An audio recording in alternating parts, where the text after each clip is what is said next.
I'll go anywhere you say, Kris. We will be great toy makers again as we once were. When was that, Tanta? You've watched Santa Claus Is Comin to Town your whole life. Oh, I've got lots of letters for Santa today.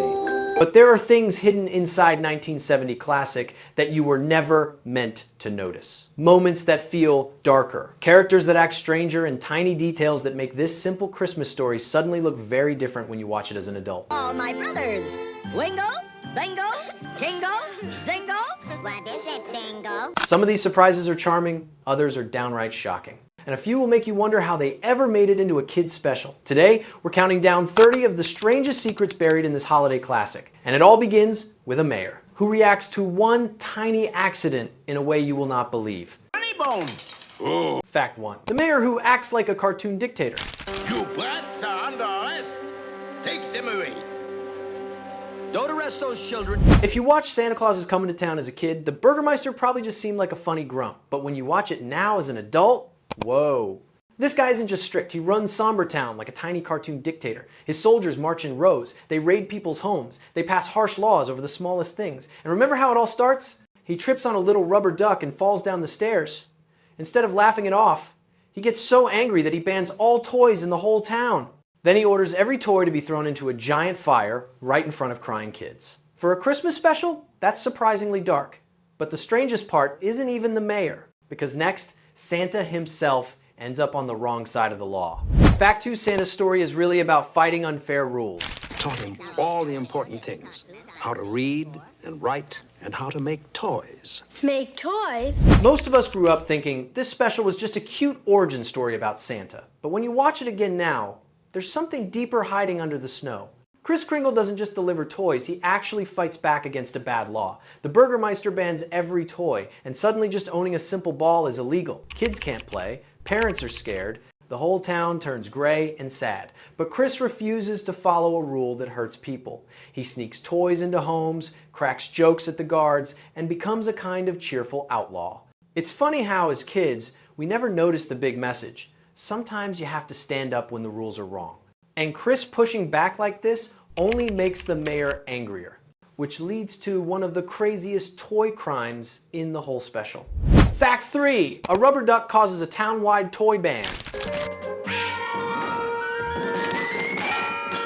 It's amazing how one tiny moment changes everything. The Burgermeister steps on a little rubber duck, slips, and tumbles down the stairs. Instead of blaming his clumsy feet, he gets furious and decides toys are dangerous. So he makes a new law. Every toy in Sombertown is now illegal. No dolls, no trains, not even a jack-in-the-box. Kids can't laugh or smile without getting someone in trouble. Soldiers start searching houses and grabbing toys from children's hands, all because of a single rubber duck. When you're young, you just accept it as a silly cartoon thing. But as an adult, you're like, hold on, he destroyed childhood over a bath toy? It's one of the most over-the-top reactions in any Christmas special. But believe it or not, the toy ban gets even darker, because the next thing they do is almost shocking. Fact 4. They burn all the toys in a giant fire. Play again. This is the moment that really hits different when you rewatch the special today. After the toy ban, the guards don't just take the toys, they dump them into a huge fire right in the middle of town. Kids stand there crying as their favorite toys melt away in the flames. It's a harsh scene for something meant for children. In fact, some TV networks later cut or softened this part because it felt too upsetting. As kids, we might have thought, oh no, Santa will fix it. But as grown-ups, we see how intense and emotional that bonfire really is. It's one of the darkest images Rankin Bass ever put in a Christmas special. And surprisingly, that's still not the scariest thing, because the person watching from the shadows makes everything even weirder. Fact 5, a mountain monster turns good over a toy train. See, I have something for you. What is this? A trick? Oh, no, sir, Mr. Now we get to Winter Warlock, the giant, terrifying creature who rules the Mountain of the Whispering Winds. When we were kids, this guy was nightmare fuel. He freezes people, controls storms, and looks like something from a scary fairy tale. But here's the wild twist. Kris doesn't fight him. Instead, Kris hands him a small toy train. That tiny gift melts Winter's icy heart in seconds. Then they sing, "Put one foot in front of the other," and suddenly the scary mountain demon becomes a friendly old man who wants to do good. It's such a strange, sudden change, but it's also one of the most charming parts of the whole special. And Winter's magic doesn't just stop at being nice, because his next trick completely changes Santa's future. Fact 6 flying reindeer come from magic feed corn. Let's go, Donner.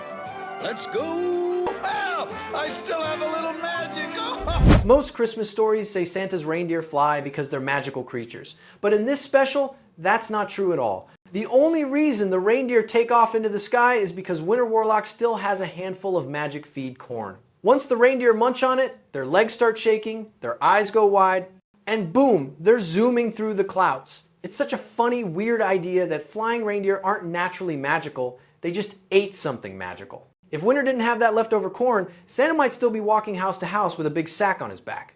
It's a strange twist in the Santa legend you only catch when you're older. But the moment the reindeer learn to fly is exactly when Santa's biggest trouble begins. Fact 7 Santa becomes a wanted criminal. Arrest him! Arrest him! When you rewatch this special now, one detail really jumps out. Santa isn't always the beloved hero we know. Once the toy band begins, Kris Kringle becomes a full-on outlaw. The guards hang wanted posters with his face on them, they chase him through the streets, they follow his footprints in the snow, and all he's doing is bringing joy to children. It's strange to think the world's most famous gift giver once had to sneak around like a bandit. Kids see this as fun adventure. Adults see a guy risking his freedom just so children can smile. And the more gifts he sneaks in, the harder the Burgermeister cracks down. Santa becoming a criminal is something most of us forget until we watch this again. And once Kris is on the run, things get even more intense for the people who love him. Fact 8, Kris and Jessica basically go into exile. The guardsmen will be coming back. We'll have to push on. I'll go anywhere you say, Kris. After all the chasing, arrests, and toy burnings, Kris and Jessica realize they can't stay in Sombertown anymore. So they marry in a quiet forest ceremony, no big wedding, no family, just a simple promise. Then they leave the whole world behind and head far, far north. It's not just a sweet romantic moment. It's closer to exile. They move to the North Pole to escape the mayor's laws and build a new life where they won't be hunted for giving toys to kids. That cozy little workshop we picture every Christmas, in this special, it's actually a safe hideout from the government. The idea of Santa living off the grid is something you only notice as an adult. And once they settle in the North Pole, a surprising change in Sombertown flips the whole story. Fact 9, Santa gets canonized as a saint. I'm afraid I'm gonna have to limit my journeys to one a year. Here's something most people completely forget. The narrator explains that Kris Kringle is eventually canonized as St. Claus. That means inside the story's world, Santa became an actual saint, just like St. Nicholas. It's unusual to see a Christmas kids special talk openly about canonization, especially since the rest of the story feels more like a fairy tale. But the moment they call him St. Claus, it suddenly links the whole story to old holiday traditions and church history. It's a big, serious idea tucked into a fun stop-motion movie. As children, we didn't think twice about it. As adults, it's pretty surprising they included something that bold. And from here, the story shifts again.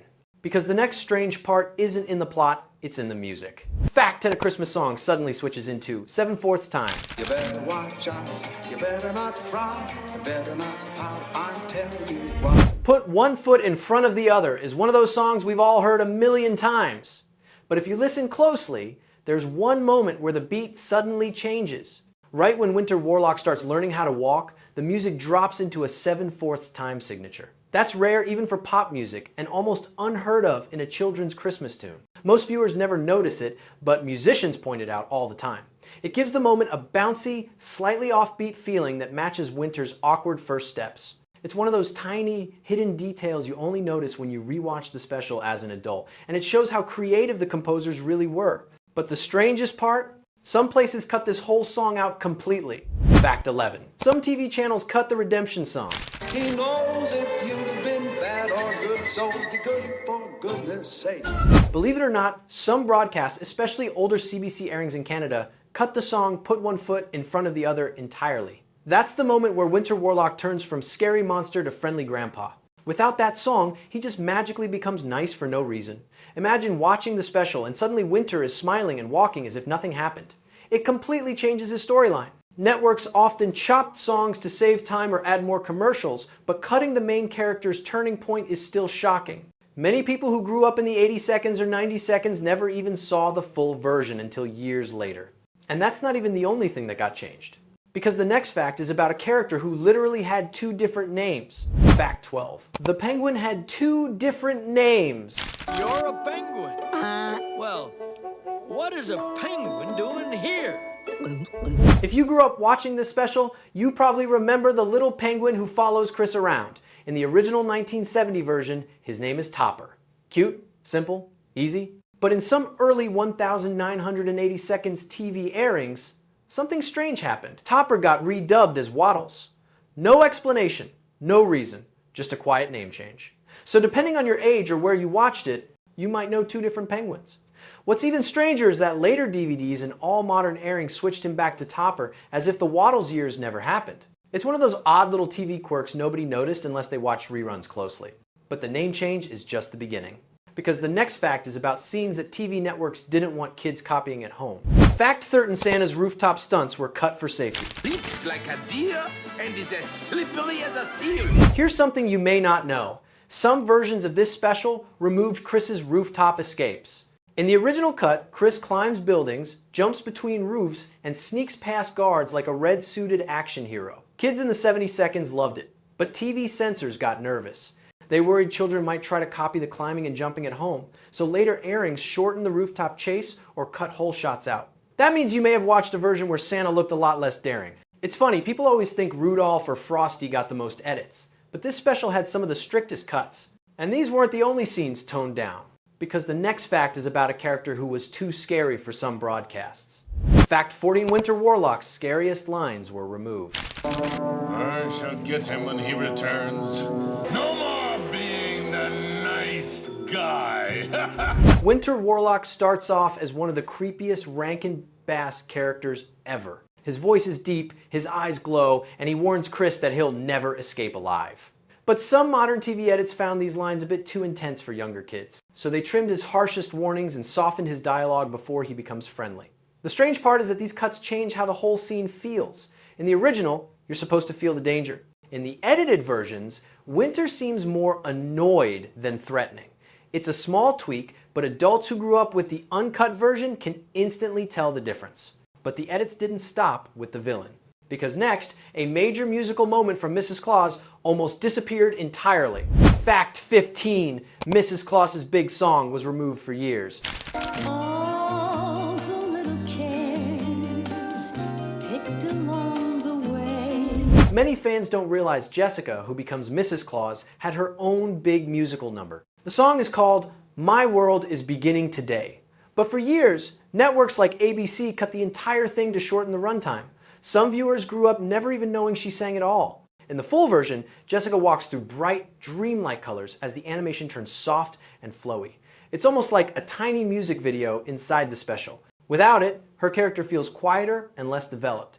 The cut versions make her transformation from school teacher to Santa's partner seem faster and flatter. And the song cuts didn't end there, because another musical number was chopped into pieces to fit more commercials. In fact, 16 whole songs were chopped up for commercial time. Children everywhere are making preparations for an event of world-shaking significance. Back in the days of heavy TV editing, networks had one goal: fit the special into a 1-hour slot with as many commercials as possible. So, several songs, like No More Toy Makers to the King and parts of What Better Way to Tell You, were trimmed or removed altogether. These weren't tiny cuts, they changed the pacing of entire scenes. Characters suddenly jump from one moment to the next without the musical build-up. If you ever watched a version that felt faster or choppier, it's because you saw one of these edited prints. Home video releases later restored most of the songs, but for many families, the broadcast version was the one they remembered.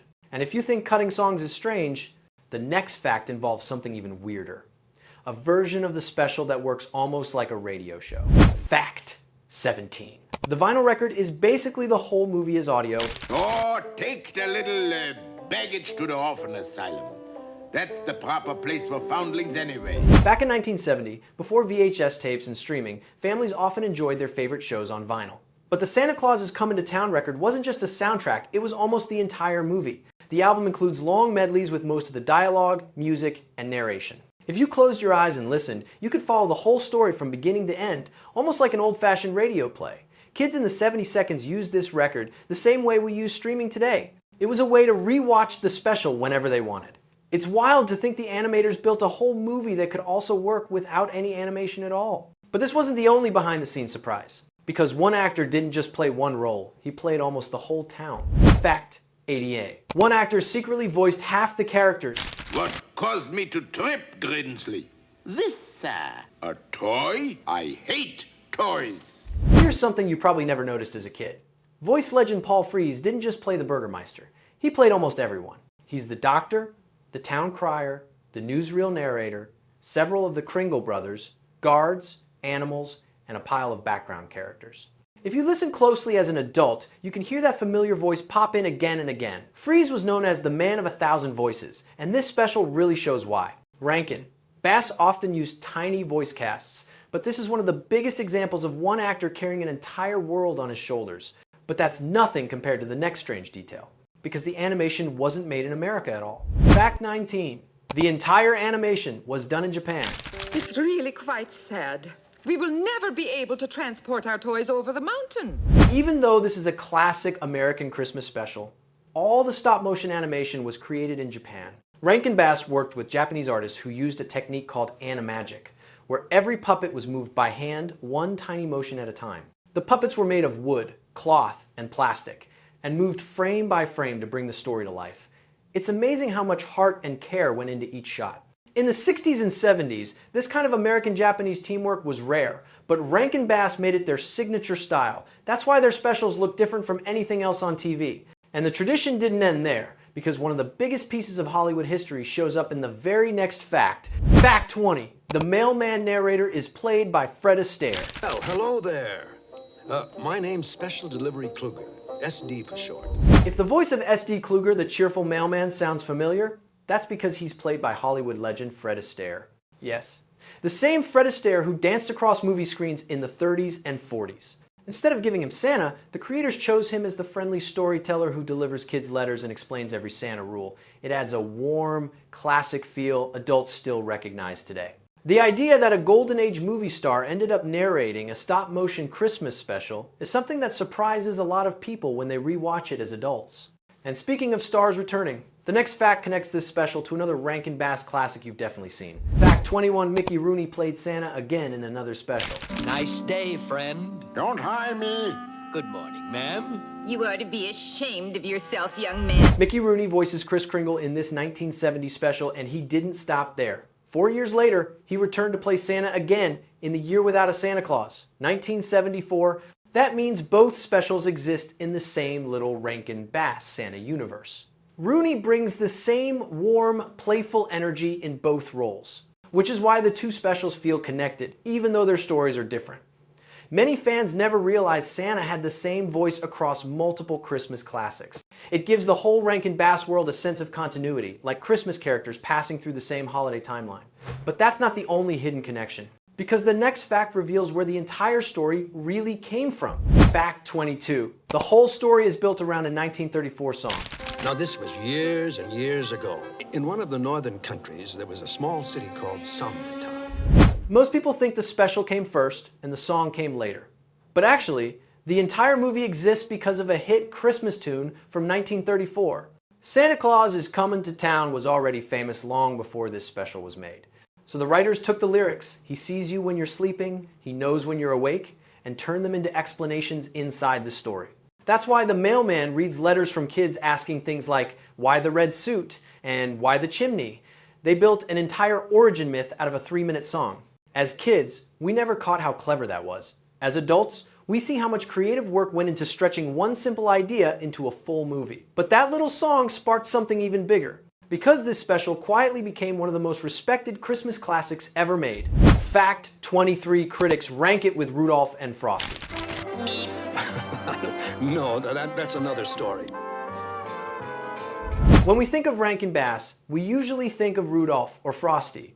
But this special sits right beside them on the list of all-time Christmas favorites. Today it holds a high rating with critics, often in the 90% range, and is mentioned in the same breath as the biggest holiday classics. What's interesting is that it didn't start out as the most popular one. Over time, older fans rediscovered it, younger fans grew up with reruns, and suddenly it became part of the big three of stop-motion holiday specials. It's funny how something that felt smaller when we were kids has now become a major piece of Christmas nostalgia. But success also brought confusion, because the next fact is about an award rumor that simply isn't true.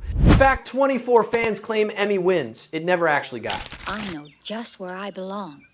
With Kris. Wherever he is. Over the years, you might have seen trivia sheets, websites, or old TV guides saying this special was nominated for 2 Primetime Emmy Awards. But here's the twist. The Television Academy records show no Emmy nominations for Santa Claus Is Comin to Town at all. The confusion comes from another Rankin Bass production, The Little Drummer Boy, Book 2, which actually did get an Emmy nod. Fans blended the facts together and the rumors stuck. It's one of those little false memories that spread because the special feels award-worthy, so people just assumed it had trophies behind it. But the next strange part isn't about awards. It's about a song that hits totally differently when you hear it as an adult. Fact 25. One song sounds uncomfortable to modern ears.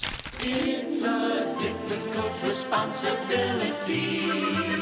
The tune If You Sit on My Lap Today seemed innocent when we were young, but when adults rewatch the special now, some of the lyrics feel a bit odd.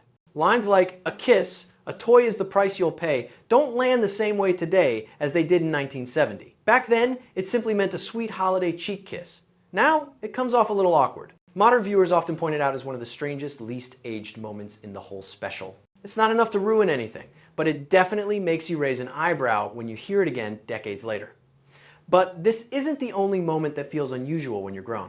The next fact dives into a scene that turns unexpectedly psychedelic. Fact 26. Jessica's song turns into a psychedelic music video. I know something's gonna happen, but it's out. When Jessica sings "My World is Beginning Today," the whole animation style suddenly changes. For a moment, it stops looking like a Christmas special and starts looking like a late 60s psychedelic music video.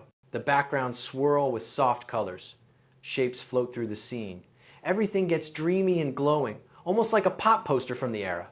As kids, it just felt magical. As adults, it's surprising how groovy and artsy the sequence really is. It feels like the animators slipped a tiny piece of the late 60 seconds into the middle of a holiday story. It's charming and very strange. But Jessica's trippy moment isn't the last surprise, because the next fact deals with a fan rumor that connects the special to Studio Ghibli. Fact 27 fans keep calling it a Ghibli production, but it's not. When was that, Tanta?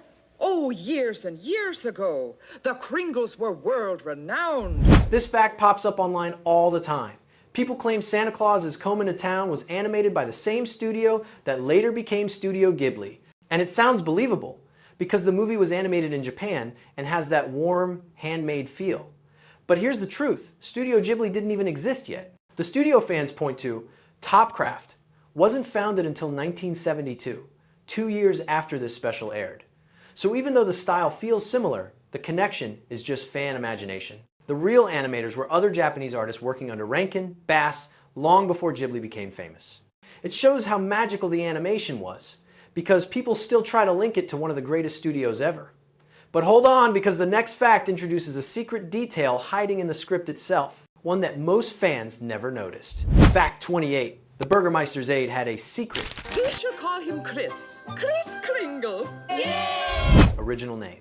Most of us know the Burgermeister's helper as Grimsley, the nervous little man who follows orders and tattles on everyone. But according to Rankin Bass historian Rick Goldschmidt, his original script name was actually Grinsley. Somewhere during production, the N quietly turned into an M, and the name we all know stuck. But here's the really strange part. In one key scene, Grimsley secretly helps Jessica escape arrest, and the movie never explains why. It's a tiny moment, but it hints he may not be as loyal to the Burgermeister as he pretends.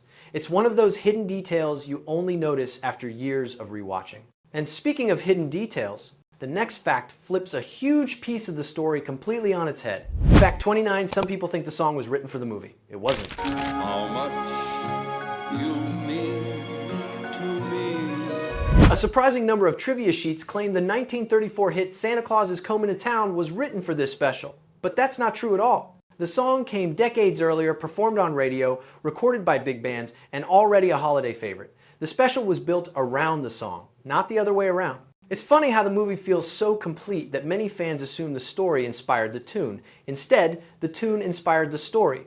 It's one of those little misunderstandings that grew over time because the special became so iconic. But this brings us to the final strange fact. and it's one that explains why fans still argue about this special today. Fact 30 fans forget how truly strange the special really is. Go back! More you are! Here's the weirdest thing of all. For a warm, cozy Christmas story, this special is packed with wild ideas, dictators, outlaw Santa, toy burnings, magic corn, monsters, and full-on exile. But most fans don't remember it that way. Our childhood memories filter out the dark and strange parts. We only remember the songs, the puppets, and the warm feeling of Christmas. When adults rewatch it today, they're shocked by how bold, dramatic, and downright bizarre it really is. That mix of sweet and strange is exactly why the special has lasted over 50 years. It's not just cute, it's unforgettable. And honestly, you won't believe how strange it gets once we break these facts down one by one. And there you go, the 30 strangest secrets hiding inside Santa Claus is coming to town. Funny how a special we watched as kids feels completely different when we see it with grown-up eyes. The little details, the odd moments, the hidden choices, they're what make this holiday classic so unforgettable. If you enjoyed this breakdown, I've got more Christmas deep dives waiting for you. Just pick one on the screen, you're going to notice things you've never seen before. Thanks for watching. And don't worry, the next one gets even stranger.